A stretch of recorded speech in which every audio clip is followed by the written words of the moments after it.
This one, I not read it. I read it. Let me see the way you don't want to read, because you're It always has to running do with from. one map. I not read it. Where is it? This map. I not read it. No, I'm not reading. I just want to see. I not read it. All right, we're still here on the bumper breakfast this morning, and interesting times. It's politics. I'm not reading it. Not. Well, politics is sweet, but then I understand why you don't want to read Okay. it. Because, yeah, you are not reading it. I know you did. Yeah, I would We have a support guest you. in the studio this morning, Olushola Owonikoko. He's the founder of Project Enable Africa, and we're talking about disability inclusion this morning. Good morning, Olushola. Good How morning. are you doing? Good to have you here. Thank you for having me. Good morning. My name is Robin. No, the Olushola Owonikoko man. When you are hearing Owonikoko and you are robbing money, you better calm down for the money. You better relax your nerves. Because I heard For the money. I'll just say my name and I'll just follow your name. I don't mind. If you people, I can start Owonikoko to my name. Robin Emmanuel. Do you know the O in real is Oluwafemi? So you can still be Robin Emmanuel Owonikoko. In English, Owonikoko is Money is the ultimate. money is the ultimate. In pidgin. Money na koko. Good to have you here, Olushola. Good to have you. Thank you. You worked on this project called the Diversity, Nigeria Diversity and I think Inclusion Conference 2022. And right from there, at first I was confused. I wanted to understand what diversity actually means, which was one of the reasons I said, let's talk about disability inclusion. What exactly do you mean by diversity in a country where naturally when you talk diversity, our culture, our way of life, our food, our ethnicity is what jumps to mind. But for you, what's different? What's that difference? All right. Thank you so much for having me here. So for us as Project Enable Africa, really it's about promoting the rights of persons with disabilities. And in Nigeria, we have a population of about 200 million people. There's what we call those who are the majority. And of course, when you look at the word majority, it can mean a lot of things. Majority ethnic group, majority this and that. But in this case specifically, we are talking of a group of people who are regarded as most marginalized in any community, according to the United Nations. And we are talking of persons with disabilities. People who have one form of disabilities or the other, visual impairment, hearing impairment, physical disability, learning disabilities. Interestingly, some of these disabilities are invisible. The United Nations have said that there are also a lot of psychosocial disabilities, from depression to people who have challenges with social interaction and all. But at the end of the day, one of the biggest promises of the Sustainable Development Goal is that no one is left behind, irrespective of who they are. And of course, the word diversity is broad, to be honest, that you have to talk of different aspects of humanity. But in our own case, our focus is on disability inclusion. Okay. And the argument is, in every workplace, it's also important that part of the diversity conversation should center around persons with disability, because the perspective of persons with disability is unique. It's different. The way they see life, their approach, how they see things, especially given their own unique life experience, given the fact that many of them have lived in and experienced a lot of systemic inequality and exclusion, then it's very important that we bring that into the conversation. Brings to mind, because when we have conversations like this, I always like to break it down to the average man on the streets, let them understand what we mean by disability inclusion. I'm not asking you to explain it, but I want you to paint for us a picture of what life is like in a typical Nigeria, city or village, for a person with disability. Interestingly, talking about that would can be a sad one, because in our work over the past 8-9 years, we've seen a lot about how persons with disabilities are perceived and marginalized. And taking it a step, breaking it down a bit, we're talking of people who cannot see, who may not be able to hear or who are hard of hearing. We're talking of people who cannot walk around because they have physical impairment, amputees, spinal cord injury.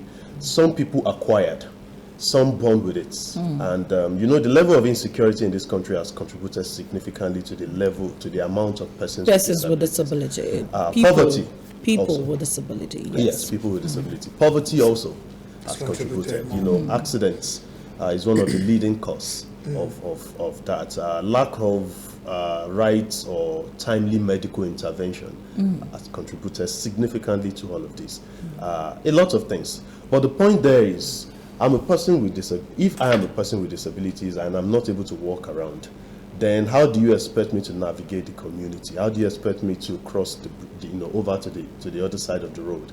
If I'm a person with visual impairment in a city like Lagos, how do you expect me to come from one part of the city to another? Right? If I'm a person with hearing impairment and I'm going to a banking hall, I have a right to a bank account. I have a right to, save my money. But how do I interact when I get to the bank and there's no one to help me communicate or even use the ATM, because the ATM is not enabled with voice for me to interact. For you to interact back. Yes. So to me. The point is, there are several lenses through which we can look at disability inclusion, and I'm not going to go into all of that theory, but predominantly there's a charity model, which is what many of us see. That's what we accept. That's So you see somebody with disability, and the first instinct is give them money. They need something, irrespective of whether they're okay or not. Yes, they need help. They are in a disadvantaged point of view, and that's not necessarily so.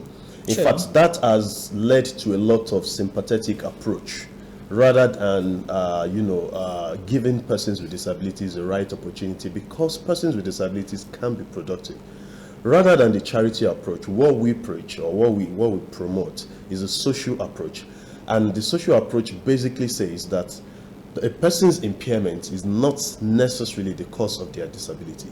It is a society that is not inclusive, that is a disabling factor. So the society is the one emphasizing the disability. Yes. The person, one of the things I also want us to correct is every time we have this conversation, people say a person living with disability, or people living with disabilities. And I really want to emphasize the fact that when you live with something, you live with HIV/AIDS, you live with cerebral palsy, you live with a whole lot of issues. But do you know that that is an illness that is living inside of your blood cells? Disability is not inside you. Disability is a condition that is made to become glaring by the society, because if ramps were available, if there were wheelchairs across the hospitals, if everywhere you go to there is a sign language interpreter, if everywhere you go to there is a braille attached to every ATM system, or in the banking hall there is a desk, a disability desk, if in the hospital there is a disability desk, then everybody would be talking about inclusion. Nobody would see the man on wheelchair as somebody who needs charity. The person would be included in society. But I know that the government is trying its very best in terms of laws, in terms of all that. But let me ask the question, what about the private organizations? I love the fact that you mentioned banks. Yes, so again, there's no way we'll talk about the private sector without starting from the policy angle, because at the end of it, that has like an oversight responsibility for what we do. There is a disability bill that is called the Prohibition Against Discrimination Against Persons with Disability Prohibition Act, that was signed into law in 2019 by President Buhari. And one of the provisions is that the workforce in every organization should consist of at least 5% of persons with disabilities. It is based on that and the other provision of the law that we are engaging private sector to say that persons with disabilities too have gone to school. Many of them have gone to school. There is productivity in disability, right? It's not just the fact that you're giving a person a job because you want to help them. Forget about just that. But think of the fact that persons with disabilities too can contribute to the workplace. And of course, that has been an ongoing conversation for a long time in the private sector. But the good news is there's been a lot of progress in the recent times on how the private sector is embracing diversity and inclusion in its workplace. And that has largely been driven by the work of many CSOs, especially mine, Project Enable Africa. And recently set up the Nigerian Business Disability Network, which is basically a private sector-led network where private sector organizations come together to discuss on how disability inclusion can be advanced in the workplace. And do you know one of our biggest discovery is the fact that many people do not know how to even interact with persons with disabilities, or recruit persons with disabilities, or engage persons with disabilities. On one hand, a lot of people they are not conscious to the fact that they are persons with disabilities or their needs. On the other hand, however, a lot of organizations do not know how, because they don't have inclusive policies. Their processes are not inclusive.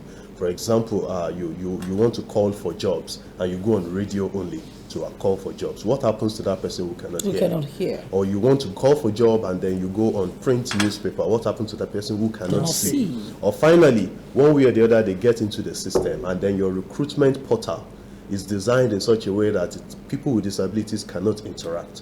Or you finally call them for interviews and then you're holding the interview on the 5th floor where there is no ramp or lift to take them there. Or there is no provision for a sign language person. Or sometimes you don't even know a person with disability is coming because we don't collect disability-driven data, right? So it is a multifaceted challenge.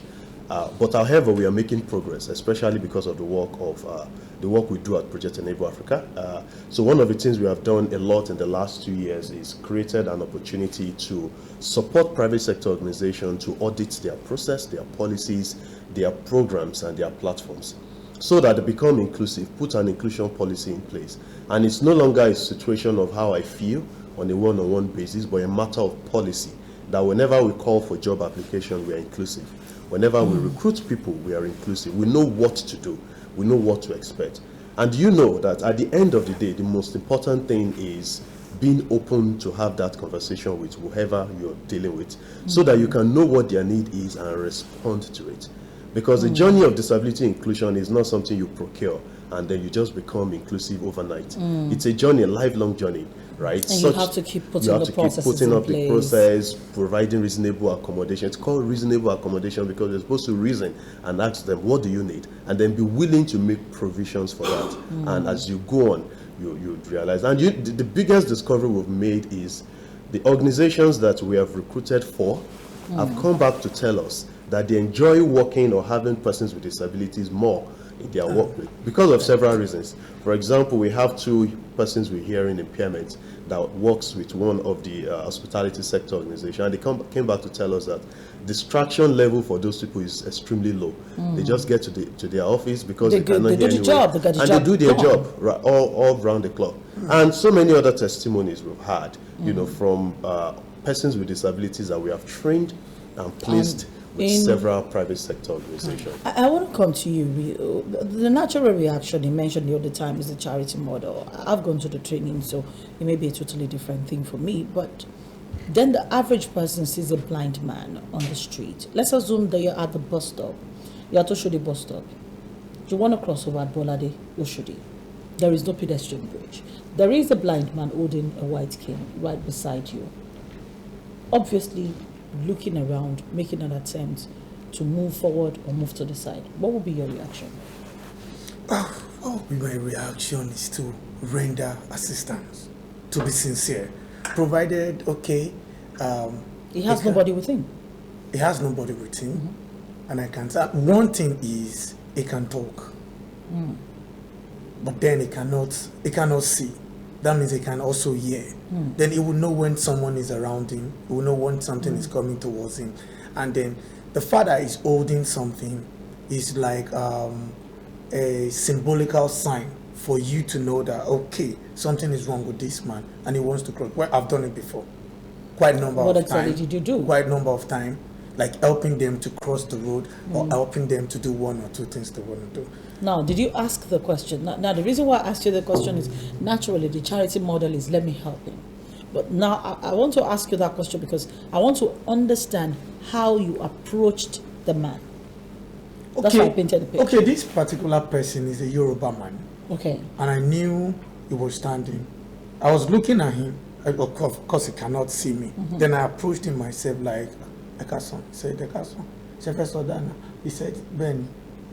Then I did not bother to ask him anything. I just, okay, let me render this help. And even while I was trying to help him, some other two persons came around to like, they were there before.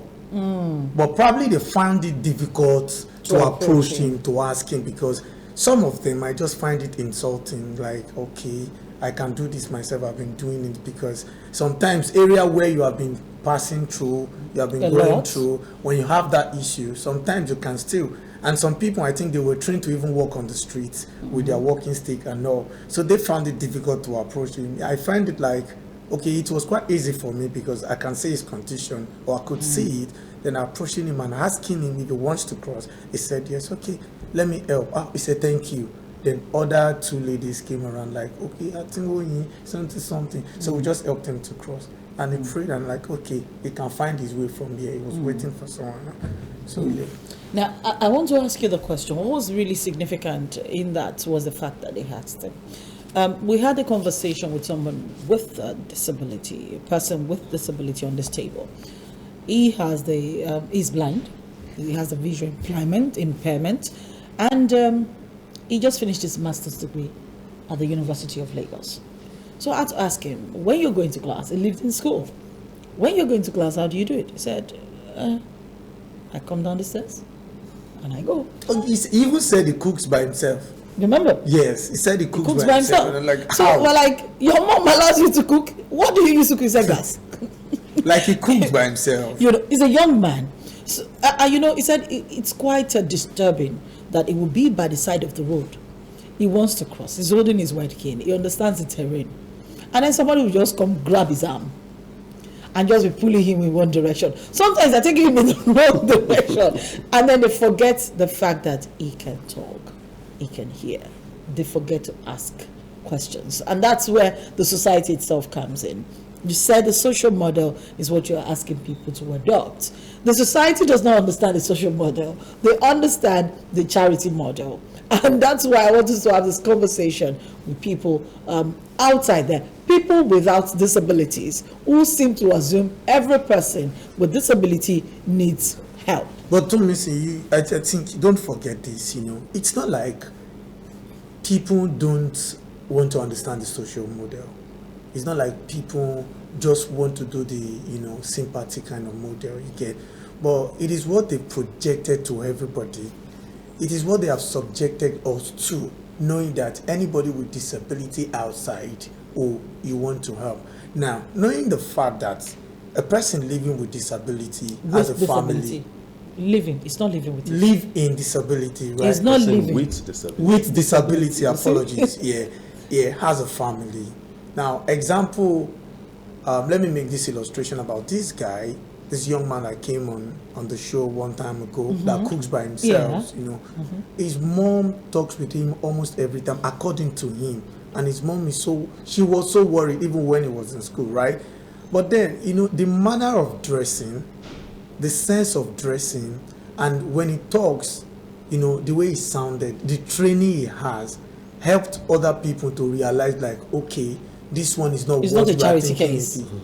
It's not a charity case. But there are some people you see on the road. You understand. You will know charity when you see charity case. You know who you should sympathize with when you see. You know. Have you seen? I know the man. I know you know the man, Chris. He produces a magazine in Abuja. He's a man with a physical disability. He uses a wheelchair. And they saw him. He parked his car by the side of the road. He saw bowling and he wanted to buy. So he parked his car and he came down. And he went to the bowling man. And he wanted to buy the bowling. And the next thing, the person was saying, yeah, can you imagine? He parked the Jeep. So I wanted to address the issue because that's what the society naturally exudes when they see someone. He hasn't said anything. It's not Before about The the that. moment they see you, that's the first thing that jumps to mind. It's about the fact that, like so many other issues, the society has its own conception, its own view about it. And that has to do with how we're educated, how we grow, the things we have seen, the things we learn, the things the society has, the society also suggested to us, right? And that is why it's important that we, as a society, find ways to normalize disability. Normalizing disability is ensuring that we see disability as a way of life that can happen. And let me show you these shocking statistics, one that a lot of people do not like to hear, and is the fact that the United Nations has reported that everyone has up to 80% chances of becoming disabled in their lifetime, either due to accidents, medical reasons, or even just old age. Even old age. Right? Most of our grandparents have one form of disability or the other. So it's something we have to normalize. And normalization starts from education, from primary school, from nursery school. When all the characters in the text we read, we do not find one person with disability there, then we are, the textbook or the educational system is indirectly telling us that disability is not normal, because you can't find it in the normal books, supposedly normal books that you read. So we should have disabilities integrated into the study. And that's part of why we say that the goal is not to take persons with disabilities aside to educate them, right? There are people with disabilities who require separate education, depending on the severity of their disability. But the goal really is to integrate disability into regular schools, everyday life, the workplace, and all, so that disability becomes what we see every day, interact with. Because anybody with a disability, just know that that disability is part of their identity. And that also addresses a lot of religious model where the primary goal for a person with disability is for them to get healing, or it is a taboo, right? Because again, sometimes when you take that out of them, then it's a new identity you're giving to them. So persons with disability have that, especially if they've gone through rehabilitation. They understand their terrain. And if you're going to do anything with them, you should ask first, seek their permission, because they also have a right to privacy. You don't just invade their space and, in the name of trying to help. But I think the summary of what I'm trying to say is there's a lot of education that is needed, and that's part of what we do also, to enlighten, educate people, train people. So part of our program with the Workplace Disability Inclusion Program is to train the staff, the members of the organization Who are without disability, to know what to do, what to expect.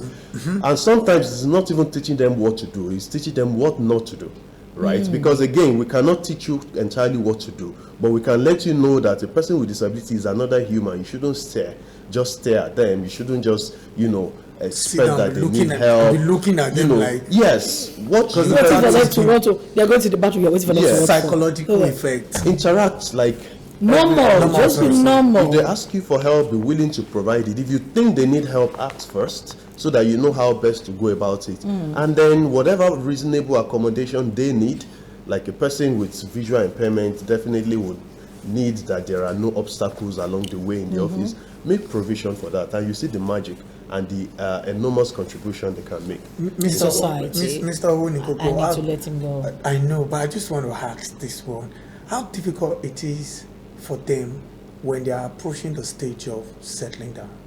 What do you mean In settling down? marriage. In marriage. Yes, Well, marriage. that's a different conversation, but persons with disabilities do get married. They are. You know of a couple? There For a are. normal person, Two of them, actually. Well, I would not use the Husband? word normal because everybody is It's normal. normal. I Yes. mean, But again, don't forget that within the network of persons with disabilities, there are support system Yeah. that might be able to help, and sometimes people don't even need that support system. But just like you and I need love as